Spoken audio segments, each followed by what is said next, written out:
Mike in Lakeland, Florida, with all the nostalgia and excitement surrounding Saturday night's main event, what are your top 3 steel cage matches in WWE history involving the fabled Big Blue Cage? Big Blue. Well, you know what my all-time favorite steel cage match is, and the greatest one in WWE history? Bret Hart against Owen Hart, SummerSlam 1994. A lesser-known one I'm going to throw at you right now is the Steiner Brothers against Money Incorporated for the tag team titles. That was in 1993. They had many matches in 1993, many of them not televised, and they swapped the titles back and forth a few times. That cage match, though, that should have been the SummerSlam match that year. But DiBiase was on his way out. I guess they wanted him to do the job in a singles match to put Razor Ramon over, to really solidify his babyface turn. They turned Razor face coming out of the embarrassing loss to the 1-2-3 Kid in that whole angle. DiBiase started mocking him for it on TV. That's how we ended up with babyface Razor Ramon. And that match with Razor at SummerSlam was DiBiase's, well, I guess that was his second to last WWE. I was going to say that was his swan song, but it wasn't. That was his second to last WWE match ever. And you may be thinking second to last. I thought it was his last. Not true. He technically won a battle royal on the Raw 15th anniversary show. He paid off IRS to eliminate himself so that he would win the battle royal. One of the all-time great, clever battle royal finishes. Unless you are a newer fan, though, you probably watch that and think to yourself, why did the businessman-looking guy jump over the top rope for the other old guy? And that makes me sad. So he lost to Razor, and the Steiners, I think, wrestled the Heavenly Bodies on that show. But that cage match really should have been on that show, not the SummerSlam Spectacular or whatever they called it. I think it aired on USA the week before. That was a great match, and that was televised. And it was a unique one for its time. You did not see many tag team cage matches back then. So I would say that's one. And the other one would have to be the triple threat cage match at Breakdown in your house, September 98. The Rock, Mankind, and Ken Shamrock. I think that's an underrated gem. I'll throw another one at you. I mean, you said 3. I'll give you a 4th one. Hulk Hogan against the Big Boss Man from Saturday night's main event 1989. That was the blow-off to their feud. Hogan and Boss Man, let me tell you something. These two guys, you know, as far as like Hogan opponents, Hogan and Boss Man, they drew a lot of money together, taking that cage match on the road, around the horn, all the live events. And every single night, they did that superplex spot off the top of the cage. And those mats back then, they were like concrete. They had no give. Those are 2 big bodies to be landing on those mats from that high up every single night. More so Boss Man. I mean, he was really the one taking the brunt of it. Although Hogan is the one who ended up with 11 back surgeries. But Tony Schiavone said the greatest match that he's ever called in his career was Hogan against the Boss Man in the cage at Madison Square Garden. And this is how ridiculous that road schedule was back then. Okay, I want you to pay attention to this. The day of that Madison, and the Madison Square Garden show was not Saturday night's main event. I'm just saying they also did a cage match at MSG. Schiavone called it. He was new to the company at the time. It was him and Lord Alfred Hayes. He says his favorite match he ever called. The day of that MSG show, WWE ran 5 shows that day. 5.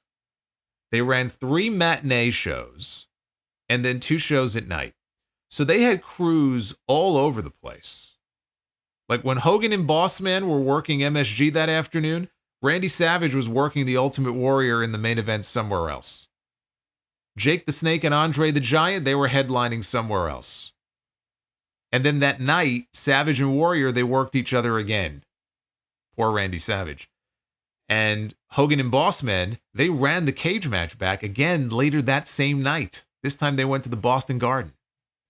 So they sold out MSG with it, and then they sold out Boston with it.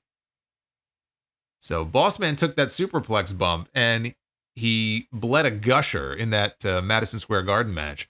And then a few hours later, just put a Band-Aid on it, because you got another one to do. It's just crazy. It's just insane, the schedule they worked back then. And on those mats. It's no wonder so many of those guys are all crippled up now. David from Sacramento. This week on NXT, the mystery of who attacked Eddie Thorpe was concluded in the most genius heel way possible. He attacked himself and got himself a title match as a result. As we continue to wait for the outcome of the mystery of who attacked Jade Cargill, I wanted to ask for some of your favorite mysteries in wrestling. I know the number one answer is who ran over Stone Cold, or at least the investigation. So what are some of your other... I never said that was my favorite. Don't put words in my mouth now. I don't know where you're getting that from. That probably would be number one in terms of like the most visible whodunit angle, because Austin was the biggest star in the freaking world. It's not my favorite. What are some of your other favorite? By the way, I did see the Eddie Thorpe segment. I saw it on YouTube.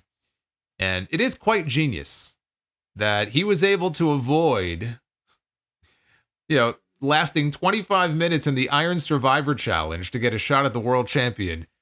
NXT champion. And all he had to do was just fake an injury and pretend that somebody else attacked him. And then Ava, the general manager, felt so bad about it that she handed him a contract for a title match. It makes Ava look completely incompetent at her job, but it makes Eddie Thorpe look like the smartest man in the world. The biggest and the greatest mystery story of all, in terms of wrestling, is easily who was the third man in the NWO angle. Like, Hall and Nash come into WCW. They're hyping up a third man. We don't know who the third man is going to be heading into Bash at the Beach. Ultimately, it ends up being Hogan, and we get the formation of the NWO. I mean, period, end of story. That's the greatest mystery angle that's ever been done. I'm going to throw another one at you.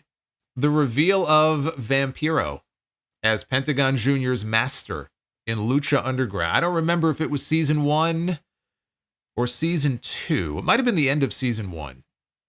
That was great. And honestly, there aren't very many others that I can think of. The problem is so many of them have been letdowns. Who ran down Stone Cold? I did it for The Rock. Right? And then later we find out it was Triple H. It was the most obvious choice. But like the Rikishi reveal was just dumb. The Higher Power was stupid. I remember being disappointed by that. Paul Roma as the Fourth Horseman. Savio Vega. My God, this is something that is lesser known, but it's still worth mentioning here.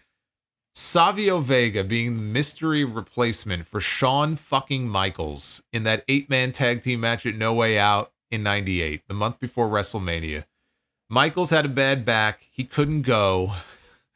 And like, who's going to be the mystery partner, right? And it turns out to be Savio Vega, who may have already, and I don't remember, but he may have already wrestled on the show earlier that night as part of Los Boricuas. And he comes out in that match. God, was that terrible. The gobbledygooker Survivor Series is an obvious one, hatching out of the giant egg. All right, that was terrible. The anonymous Raw GM, Vince McMahon's bastard son. Who can forget August 1st warning in TNA? I'm still torn on whether it's the greatest or the worst, just based on all the wrestler reactions when Tito Ortiz walked out. But yeah, generally speaking, you don't get a very good payoff to these mystery angles.